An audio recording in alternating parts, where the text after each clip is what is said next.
Episode 3, Inside TCU Athletics, starts right now. Jeremiah Donati. Episode 3, man. Feels like we've done 8 of these already. No, I'm kidding. 3 of them, though. We're getting it down. Yeah, We'll figure this rotating out. the venue. Yes, I want to like get out and this. see, show people some of the other places overlooking the beautiful Amon Carter Stadium right now. It's Yeah. good to spread our wings a little bit. This is the NIL suite, Yeah. which is in the end zone. And this is where student athletes can come in, right? It's a resource center, essentially, for them, right? Yeah, so when we partnered with the Neely School a few years ago, we wanted to provide, wraparound support. We knew the NIL, the money is one thing, but, how you build your brand, how you pay in taxes, how you structure agreements, how you negotiate agreements, all those things we wanted to give people the tools of the Neely School and bring the Neely School onto campus. Yeah. So we were very intentional about it, and it's been a big success so far. Yeah, that's part of the whole student athlete experience too, Mm-hmm. right? I mean, it's part of the educational process. It's not just about taking classes all the time. I mean, it's growing them up. It's exposing them to things that they're going to be faced with, right? Well, when the NIL laws were passed, we basically created 525 new entrepreneurs, Right. really, and so. We wanted to make sure we were arming them with the tools they could take past college, and so it's been like I said, it's been a good thing so far, and that's an evolving space. I'm sure that'll be a future episode. We'll spend some more time Yeah. on that as we get further into the the summer and what the house case settlement really looks like. And I don't want to bog down on this because we got a lot we got to get into. We got to talk success. This is kind of success breeds success show. Yeah. Because that's what TCU is experiencing right now. But I thought it was unfair. New York Times had an article kind of related to that this week that said, student athletes are essentially now folks who miss class and are traveling constantly. Mm-hmm. I thought that's unfair because that's not true. No. And I'm like, you haven't been on campus. No, that sounds like a hot sports take. Yeah. And it's not fair. And look, there is going to be travel, and we've seen. I've talked to some of my colleagues that are part of the expansion of the Big Ten and the ACC that are on the left coast, Yeah. and they said it really hasn't been that significant so far. Good. And they're probably doing great ways to mitigate that, and they're outstanding athletic directors. I know two of them very close and very well. I don't know. I just don't think that's fair. Yeah. I think that's fair. Yes, you're going to miss class. Yes, there are additional responsibilities and obligations about being a student athlete. That's not new.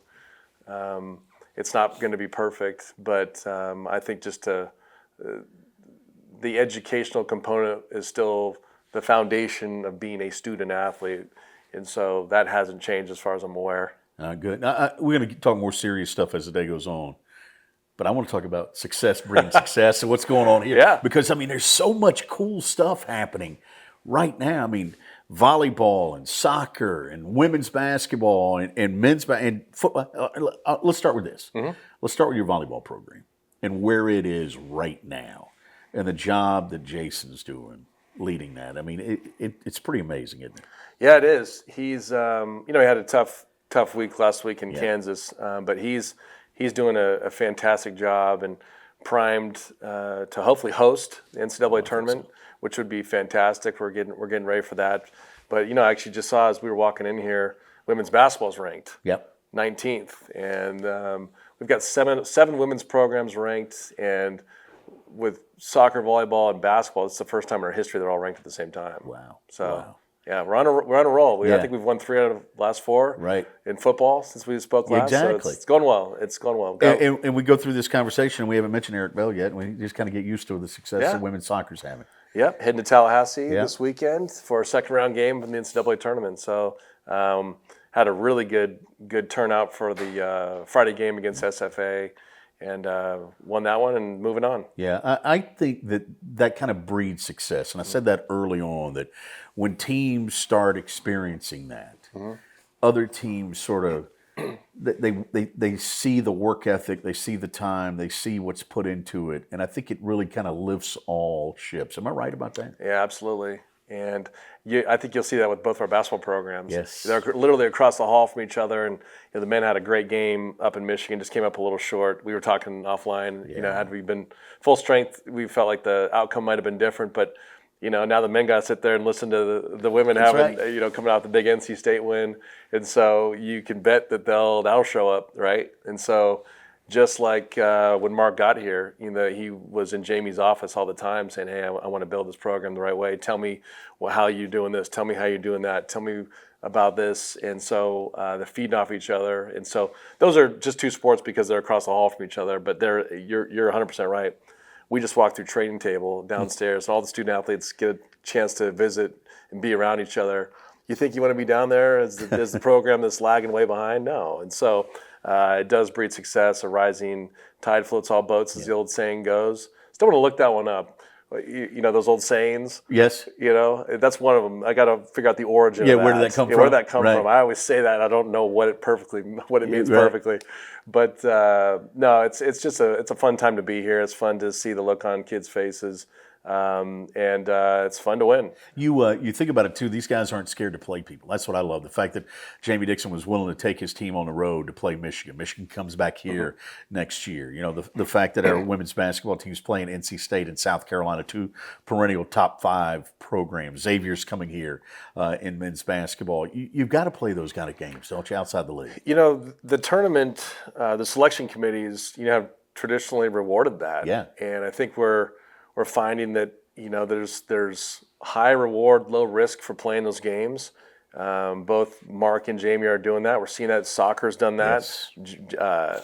Jason is doing that with volleyball. His schedule before conference play was brutal. Right. We played everyone. And so that's really kind of an interesting trend you're seeing these last couple of years that are doing that. We were talking offline about football scheduling. We've got Power 4 schools that we're trying to schedule in the future. So there really is something to that. I think at the end of the day, if you have a good team, you've got good programs, you'll be rewarded when the selection committees are doing their thing at the end of the season. And those teams are experiencing success because we got good coaches here, obviously, but they got great players. Yep. And teams were able to sort of reload. Signing day was last week. And you know what I was in this new era of college athletics, I always look at how things are affected. And I was like, I wonder how signing day is going to be and how is it going to be affected because you got the portal. But I was glad to see that high school signing day still matters. You went through it. I went through it with my kids. I mean, there's something about it. Yeah. It's a special day. We man. still get student athletes that don't want us to announce it yet because they Yes. want to do the hat thing. The hat thing, They yes. want to do the hat thing, which is cool, and it's their moment. I always say this to recruits when they come in their families, is that I hope you come to TCU, but if you don't, just enjoy this experience because you get to do it once, and forget the transfer portal for a moment. You get to go through high school once and do it, and so what a cool time in your life to be able to do that. So I always look at the parents, and I think they expect I'm going to put the full court press on them, and I do, sales pitch. But I also say, look, at the end of the day, good luck to you in the process. Enjoy this moment because you get to do it one time, and you hopefully do it one time. But it's still never gets old to see those kids. They're so proud. They're in their high school. They've got the backdrop, that maybe doesn't fit the whole screen. Right. And they're fired up to be there to make their announcements. So pretty cool day. But high school players still matter. Yeah. I mean that is your foundation for all sports across the board. I mean, you look at football's recruiting day was recruiting class was terrific. Yeah, and they'll be here in 2 weeks. Yeah. And it's the biggest class we've had, ranking wise, number 1 in the Big 12. But there's 25 high schoolers. You talk about you heard the scuttlebutt about, well, we're not going to recruit high school kids. We're just going to go in the portal. No, that's not. Yes, you're going to have to supplement in the portal.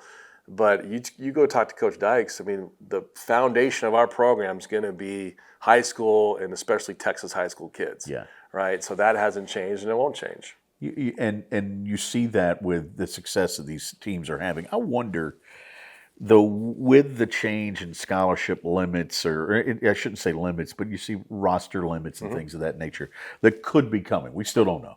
Could be. I mean, I think we kind of know, but we don't know.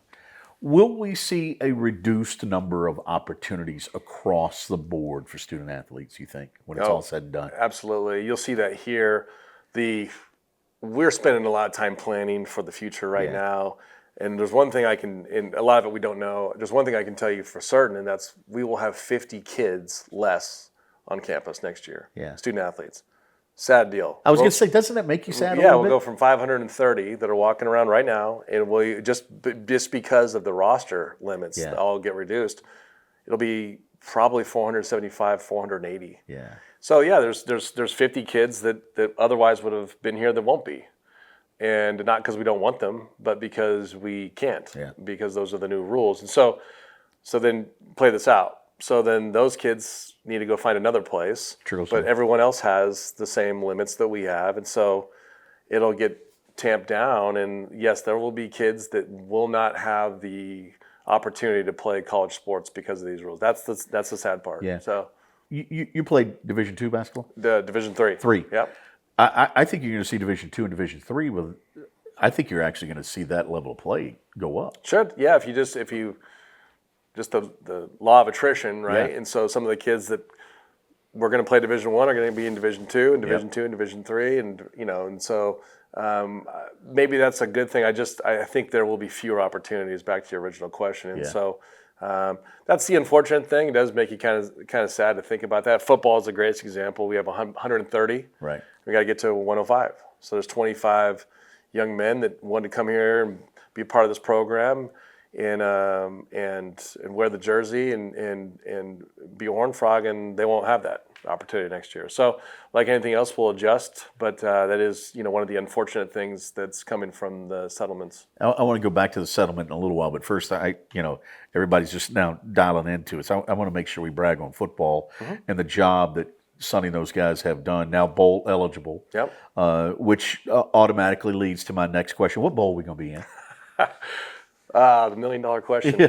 Well, the good news is we got 6. We're at 6, and hopefully 7 this week, and then maybe 8 against Cincinnati. Yeah. But a good question. I think if you just read the projections, maybe the Alamo Bowl. There's still outside shot at getting to Arlington. That's the Big 12 championship. I want you going to get in there. We could still play in the Big 12. Still playing. You got to win both games. You need a little help in front of you. But the Alamo Bowl, the Texas Bowl in Houston, which we were slated to play in a couple years ago. Then COVID impacted that game when we couldn't play it. Guaranteed Rate Bowl, the bowl in Orlando. I mean, is that Pop-Tarts? Yeah, which is a great. I want to go with that one just because I'm a real blueberry frosting Pop-Tart My guy. kids are dying to go to that one because of Disney World. Yeah, exactly. They've already asked. Somehow they figure these things out. Oh, yeah, of course. But yeah, my 10-year-old comes back from school and she said, "Dad, could we go to Orlando for a football game?" I said, someone in your class has a parent who's reading these bowl predictions rather. So who knows? We have our first Big 12 bowl call tomorrow. We'll start narrowing down, kind of what are the games that are most interested in you. They're obviously looking at a few things and who travels where, and that's one reason why we were such an attractive pick for the Texas Bowl a few years ago versus Arkansas. So you don't know. I mean, all those. That's a really cool one because you get an SEC opponent, so that could be neat. But at the end of the day, we just got to focus on Arizona, getting the 7th win and improving our stock, if you will, and building from there. But really, back to your original question, happy with the way the guys have responded. The Oklahoma State game 2 weeks ago was the first complete game. I think you see what this team's really capable of, and just a total team win, offense, defense, and saw some guys making plays. Saw some young guys making plays that gets you really excited. Candidly, with as many guys as were out on defense, if you had said before the season started that, hey, we're going to get to a bowl game, I would have been really excited. We've got 3 or 4 starters that haven't played it down this year on defense, and it's no excuse, but it just makes it a little more challenging when you're putting in a new defense. And so the good news is those guys will be back. Yeah. And so anyhow, building on that, but one game at a time, 2:00 game. Should be an awesome afternoon to send these guys out on senior day. Back to the bowl thing real quick. Do you get veto power? I'm curious. Like, does the league say, "Hey, we're thinking about sending you here"? Do they listen when Jeremiah goes, "You know what? We really don't want to go"? Well, fortunately, we haven't had that issue. Yeah. No, it's going to be the bowl. The way our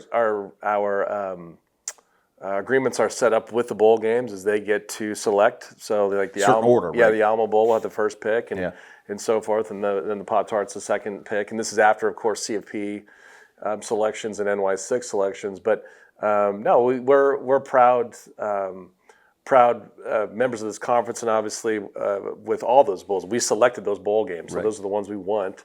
All of those, by the way, come up in 2026. So Yes. the current rotation that we see will change significantly, and it'll be interesting to see, as the Pac-12 dissolved, what games in that footprint come available. You talk about like the Holiday Bowl, which was a forever Big 12. Las Vegas. The Las Vegas, the LA Bowl. Yeah. There's some really good games out west that are that some of the Pac-12 schools will continue to play in as we figure out through this interesting time. But it'll be interesting when we shake it all up, and as a 16-team league, what are going to be our bowl tie-ins? Because we're going to need more. Yep. We're going to need more to accommodate the new 6 schools, or we added 4 Pac-12 schools, but we added 4. A net of 2, right? Because Texas OU left, but on the 4. So we've got a number of. I mean, this year I think there's up to like 13 teams that could be bowl eligible. Oh, I think we'll be over as far as So we're gonna have to find some new options. Yeah, Tony the Tiger would be another one that's out there. The Sun Bowl would have a lot of history there. Yeah, exactly. Well, and for us, it's historic. I actually just walked by a picture of us playing USC in that game, back in, was it 98? 98. You were there, right? Yeah, I was there. Yeah. So, I mean, that'd be fun to have that back in the mix, too. So there's several of them that are out there. And I think that, people talk about the future of the bowls, and I think that's unfair. Like we talk about that statement by the New York Times being unfair. I think it's unfair when people go, "Oh, bowls are going to die." No, I don't think so. Nobody. I don't think so. Again, you're not living it. You're not there with the players, with the coaches who all have a good experience. They have a great experience, and we've been fortunate that bowl games that we've gone to, and that especially in the last 13 years since I've been here, have been great experiences. We've never left a bowl game thinking, that wasn't very good. No. They're all awesome because that's their moment. They spend all year preparing for that day, for those 2 teams, for those fan bases, and they do them really well. And the ones that haven't done it well aren't around anymore. Right. So it's a great reward for the student athletes. I think they should, I don't think they should go away. I'd be a proponent of them. Now, I don't know that you need 40 bowl games, but I think the number's probably more or less right around where it needs to be. And so, we'll be focused on making sure to get the right partners in the Big 12 conference. Speaking of the Big 12, how many teams will be in that college football playoff mix, you think, from the Big 12? When it's all said and done. And I'm putting you on the spot. There's a lot of football left. I wouldn't be, you want as many as possible, obviously. You want 2. You want 2. It's, there's a number of scenarios that get you there, but it's going to be a little bit of a stretch this year. And obviously with BYU losing over the weekend, that certainly didn't help it. So kind of an anomaly type year. It's kind of interesting that if you look at right now, the hottest teams in the league, that wasn't how it was probably originally drawn up. No. And so kudos to the Arizona States and Baylor's of the world. In Colorado. And even Kansas with their big win last week. But that was not, if you looked at the standings right now, this probably wasn't what was drawn up originally. But, I think there's something to be said about how good the league is from a parity standpoint, how deep it is. You can't say that about every league. No, and we're seeing that on our end. I mean, when we lost to UCF in Houston, and then you turn around and you beat, Kansas and Oklahoma State, who was in Utah, who were favored to win the league, and so you got to take one game at a time. Yeah. The margin that separates the top team in the league from the bottom team in the league is a play here, a call there. It's really not. It's a tremendous amount of parity, and you just got to take one game at a time. You just don't know how it's going to play out. Only 2 games left. It feels like this has been a season that has flown by in one regard, but then there's another aspect that goes, man, it feels like this thing has been a while. It's and I know that sounds weird to say it that way, but to me, it's like I don't want this season to end, but man, it's been going on a long time. Does it feel that way to you? It does. I kind of got a little melancholy with thinking. I was talking with a senior who works with the TCU Barstool account here. Is a wonderful young man, and Landon, Landon, yes. And it's his last game.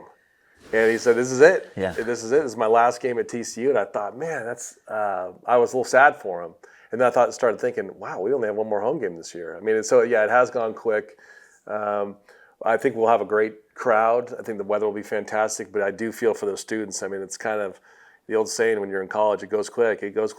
And so he was getting a little nostalgic thinking back on it. But the season tends to fly by. The first couple weeks, seem to go slow, and then before you know, you look up and it's Thanksgiving. Do you love game day? Oh, I do. I do too, absolutely. man. Love it. Just there's something about there's just something special about this place. There's something special about being on the grass. There's something special about the traditions that we have. And I always love seeing it through someone else's eyes the first time. Last week or 2 weeks ago versus Oklahoma State was Parents' Week and Dad's Weekend for the sororities. And so I saw a bunch of dads that were here for the first time, and they were living their best lives. Yeah. They were reliving their college days, and I got so many notes after the game about what the experience was like for them. So, sometimes when you're in the middle of it, you lose perspective. But I always spend time walking around pregame and just taking it all in, because it really is a unique and special atmosphere. I do love game days, and it's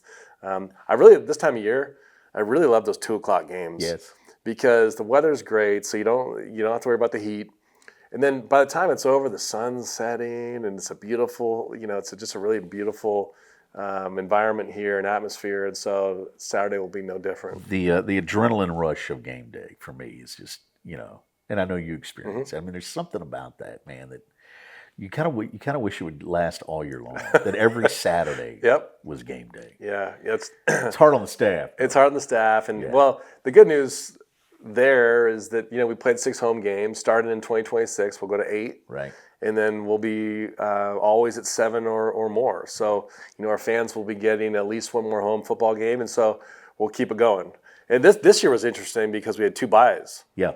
So this is we're coming off the second bye week, and next year we have 2 byes again because of the early start. Right? Yeah. And so I was talking with Sonny yesterday at the women's basketball game, and he was saying the staff just loves it. He said by this time of year, the coaching staff and the players are just hanging on by a thread. Yeah. It's just everyone's exhausted. It's been a long season. You're dealing with injuries, just your mental health. And he said having 2 byes, he just said we just feel refreshed. We feel like we're playing our best football now. We're pretty healthy, other than some of the injuries I'd mentioned that those guys weren't going to play this season. He said I love it. He said I was talking to someone who's on the football oversight committee, and I think there's a real conversation about trying to get 2 bye weeks going forward, because I think just from the health and wellness standpoint, I think it's a great thing. You mentioned your routine on game day, walking around and taking it all in. The late Eddie Gossett, who used to run Texas Motor Speedway, was a terrific promoter. He talked about how he would, on race day, get up early, and he would personally flush all the toilets. Make sure that works. Yeah. Do you go to that extent? I do not. Are you flushing all the toilets just to make sure they all can flush? I haven't done that yet. I have a great staff, and it's funny, Brian. I used to be involved in every single little teeny thing. I mean, I used to wear a headset. Yeah, I remember when I first started, so I could hear everything that was going on. Yeah. And we're always trying to get better. We're always trying to make improvements. But I've got such a great team that does that. That's on it. That's receptive to that. You're always going to fine tune things, and we'll have some adjustments from this year to next year, and some improvements, some things that we're not doing as well as we could. But when you've been someplace as long as I have, you develop a tremendous amount of trust in your team, and I've got the best team in the country. So we run a clean game day, and we take it very seriously. That's a good management style too, to allow them to do their thing. I think I think it grows camaraderie within the staff, but it also gives them a chance to sort of flex their to spread their wings, prepared for that next move, right? Well, which I know you're all about. They're the subject matter experts, and so I want to see their best thoughts and see them in action. And I don't want to be the type of boss that's over your shoulder all the time and telling you. I'll get involved. Yeah, I know. I get involved, but I also want them to spread their wings and fly and really kind of unleash their potential too. You have granted us, and this is the thing I like about this podcast, the ability to kind of talk about anything. You said, "Hey, we'll talk about it. Can we play a little lightning round?" I came up with a list of okay. I came up with a list of things that I wanted to hit you on. They don't necessarily require 5 or 10 minutes, but they might. They may go off into a conversation. But I'm curious, and I'm going to kind of group them together. Okay. Because we were talking earlier about the house settlement that everybody keeps talking about, and I know we haven't exhausted the subject, but we've talked about it a lot. But There were members of one of the caucuses in Congress who sent a letter to the Secretary of Education asking for clarity about Title IX Uh-huh. and should be it applied to NIL pay. And you and I have kind of talked about that a little bit, and I'm anxious to see, I think they're all looking for clarity on this. And I don't want to get into the weeds too much, but that is a question that I get asked from people: is how does Title IX apply to the NIL payments and the settlement? Yeah. The answer is we don't know. Yeah. Yeah, the answer is we don't know. We're making our best educated guess. You're seeing a lot of schools with signing day here and the transfer season soon to be upon us. We're trying to find gender neutral, non-discriminatory ways by which to apply it. Yeah. And so every school probably has a little bit different philosophy, but feel really good about our plan. We've got a tremendous amount of support here. We've got terrific legal counsel and outside legal counsel, and so I feel really good about our plans. But like anything else, all it takes is one judge or one court that is not on my radar at the moment that could change anything in our world. Speaking of that, I know what is on your radar because we've seen you go to Austin, we've seen you go to D.C. Obviously, there's a frog in Roger Williams, who's chairman of the Small Business Committee, which the House took a look at NIL a little bit. With the most recent election, there'll be a change in the Commerce Committee in the Senate, which puts a Texan in charge of that now, and Ted Cruz. Do you, in turn, as that happens with that transition, because he's already talked about NIL, do you try to work through his office to try to make sure, hey, this is what we think works? And I'm not using the word lobby, but I'm saying, do you have those conversations now? Yeah, in the schools, the Texas schools, especially the Power Four, obviously have a lot of influence in the state and with Senator Cruz. And Senator Cruz, by the way, is really has done his homework. Yeah, he's dialed in on it. He's dialed in on this, Yeah. and so I commend him and his staff for really educating themselves. And you hear a lot of politicians that are supportive of something, but when you hear them talk, it may be for other reasons. They've really done a good job of understanding what the needs of the schools are, and so he's got a bill out there that we like. Yeah. There's others that it's really becoming kind of a hodgepodge of multiple bills. At one point, I think there were like 7 or 8 that were out there. It seems like they're kind of really narrowing their focus on 1 or 2, but election years like this always kind of complicate those things. So, we do need federal help. It's not going anywhere. And so whether it's his or someone else's, I do hope in the next year we can really get our arms around that. Are you confident that'll happen? I don't know. Yeah. Yeah, I'm not gonna lie to you. I wouldn't lie to you here. Right. Yeah, good. I'm glad. I don't know. I mean, I'm but you're hopeful. right. But we need it. Yeah, I'm hopeful. But we have shown with these antitrust lawsuits, what they've shown is that without that protection, we're just sitting duck for more lawsuits and more disruption, and no one wants that. We want more. We want smoother waters. It'd be more fair to our student athletes, our fan bases, our universities, our constituents. So we need that. And hopefully it's coming. I'm not going to claim to know any of the details on this, but I'm going to bring it up anyway. It came out this week that as part of a decision, and it was some sort of lawsuit between Discovery and ESPN over the NBA pregame show, or show that was on TNT. And the NBA Inside the NBA. Inside the NBA, all that. With Barkley and yeah, Shaq great and show, all by those the way. guys, That ESPN is going to spin off some of their Big 12 property to TNT and what could then be the Max streaming app, the HBO Max streaming app. So we may see Big 12 games on TNT and on HBO Max streaming. Is that a good thing? Yeah, my knee-jerk would be that more exposure, another mega television partner is a good thing, especially as you're going into the market here in a few years. And they obviously know how to do it. Right. You're not taking a flyer with a platform. New network. A new network or a network that doesn't have experience doing this. So absolutely, they know how to do it. They know how to do basketball, especially really well. And so that would be a really positive development. So CBS, as you know, is also taking on more Big 12 inventory. So it's no knock on ESPN+. ESPN+, I think, will look different. ESPN+, I think, has been overall a really positive thing. But there's so many games. Yes. And I think having more access to linear We were talking yesterday. Well, I got notes from all over the country about our women's basketball program because they were on big ESPN. Right. So non-traditional women's basketball fans are sitting there clicking through, and they go, "Oh, look, TCU's playing. It's a great game versus NC State. I'm going to tune in and watch." I think having a mixture, a combination of both, I think is the future. Linear's we've been talking for years about how it's dying, it's dead. It's diminished, Yes. but it's still the biggest part of our television. Right. Yeah, and there's something to be said. I mean, I'm old school. I still like to channel surf. Absolutely. And channel surfers are the ones where you find those, as you talked about, those new fans potentially out there. So, I'm the same. Yeah. Yeah. You know what I do? We still have AT&T Uverse. Yep. I'll just put on the movie channels, just have it on in the background, and flip to another one, and have no intention of watching the movie just or a game. I'm kind of the same. Until you hear a funny line and then you stop there. Yeah. Yeah, there's a couple movies though where if it's on, I got to sit down. I got to watch the rest of it. Yeah, I'm about to get into one right now. I have to watch Christmas Vacation about 10 times. Oh yeah, that's a big one. holidays. My wife and I watched that.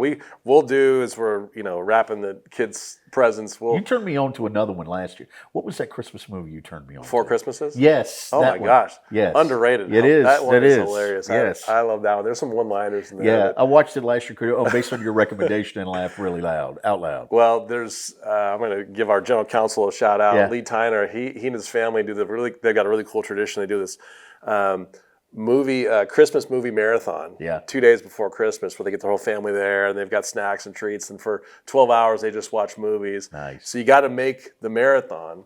And so we spend a lot of time critiquing these movies because they don't want to put on a stinker. Right. They want to put on something that. And so I put in Four Christmases. I offered that. And Did it make the cut? He said it was a big hit. Good. He said it was a big hit. So I take that as some validation. So I like that. Let me hit you on a couple other things if you don't mind. Yeah. The Tyson Paul fight. Oh yeah. I know you and I've talked about you're a boxing fan. Yeah. But you're an MMA fan too, right? am. Yeah. Did you have the Wheel of Death for a little while? Because I did a couple of times. It was buffering. But yeah. I got it in. I got to see it. The memes that showed up on social media they after were that. hilarious. So, I don't bet on sports for obvious reasons, Yeah. but I can bet on boxing. Right. I'm a huge boxing fan. Yeah. So, my head said that Paul was going to win. My heart wanted Mike. Right. And so I put a small little wager on Mike. But it was to clear 5.5 rounds. Okay. So it did win. Yeah. did win. He was able to last. Got a little lunch money. Yeah. It was not great. No, it wasn't great. It looked pretty good the first 2 rounds. Yeah. And a good friend of mine who is really knows his boxing, he said, "Look, Mike was kind of on the downside of his career in his 30s, and so why do we think? Why do we think at 58, that it's going to be?" Yeah. And he wasn't wrong. I think all of us kind of wanted to bet with our hearts. And no offense to Jake Paul, but I think 99.9% of the country probably was rooting for Mike Tyson. Yeah. And, it wasn't his day, but it shows you though where that sport's going. It's amazing the draw. It shattered every single record. Yeah. And so it'll be interesting to see what the fight game looks like going forward. But you can see where it's trending. That's where the big money is. I'm going to peel back the curtain because I didn't ask you ahead of time, and you don't have to answer. I don't guess if you don't want to. But you said I could bring up anything. Did you bring up anything? Were you there?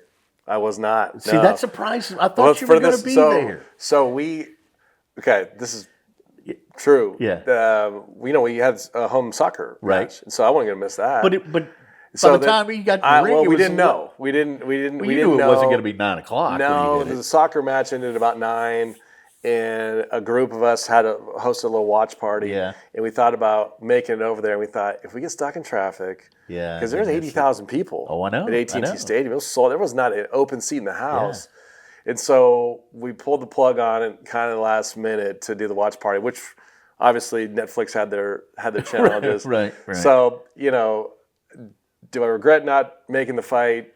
A little bit. I would not have done it. To miss the soccer game, of course. No. But just to make it all the way over to Arlington would have been a little bit of a challenge. But it was fine. We got to do it in the comfort of our own home. We had a friend of mine hosted a watch party, so it was a fun night. But those fights, I mean, those fights are. If it's an intimate venue, I've seen all sorts of boxing matches in Vegas, in Madison Square Garden in New York. Those are really cool. 80,000 people. I know. Hard to get the sound. I feel like we would have been watching, Would've the, been watching the video big screen. Yeah, the undercard was pretty good though. Yeah. The For anyone who doesn't like blood or gore, don't watch the replay of the Taylor Serrano fight. That poor young woman with the headbutt and the injury she suffered, and she fought through it. Oh my gosh, she should have won the fight. I thought she should have too. I couldn't believe she didn't. Yeah, but she's tough. Oh my goodness, they both are. It was. The fans got their money's worth. If you could say what you want about the Tyson Paul fight, they got their money's worth on that. No, that was worth it. Yeah. But I'm with you. I'm anxious to see what the future looks like because I feel like there's some momentum with the sport right now. Yeah, money talks. I mean, the biggest thing is the biggest payday is Jake Paul. You know, so whether you're Canelo Alvarez or who's it going to be? Who's it going to be? Yeah, this has been fun. You know how long we've been talking? Long time. Yep, a lot longer than you thought. A lot longer than you thought. We'll do it again in a few weeks. We got through a lot of stuff. There are a couple of big topics that I want to reserve for the future if we could. At some point, and this is we're not being critical. I'm going to talk about officiating because there's a lot of people talking about officiating right now, and in good and bad ways. I'm not here. We're not going to. I don't want to talk bad about officials, but there's some ideas out there when it comes to officiating that I think are important that we need to get into, and some technology that could be coming. We'll do a bowl preview as well. Yeah, right? We got to do a bowl preview for sure. And so your daughters are lobbying for Orlando. They're lobbying for Orlando. I'm gonna throw. I might vote. I'm just thinking about the Arizona Wildcats. Yeah, that's it. That's all I'm thinking. Day tight compartments. Just working in that, man. This has been fun. Thanks for doing this. Anytime. Yeah, let's do it again. Another edition of Inside Athletics with Jeremiah Donati coming up in a couple of weeks.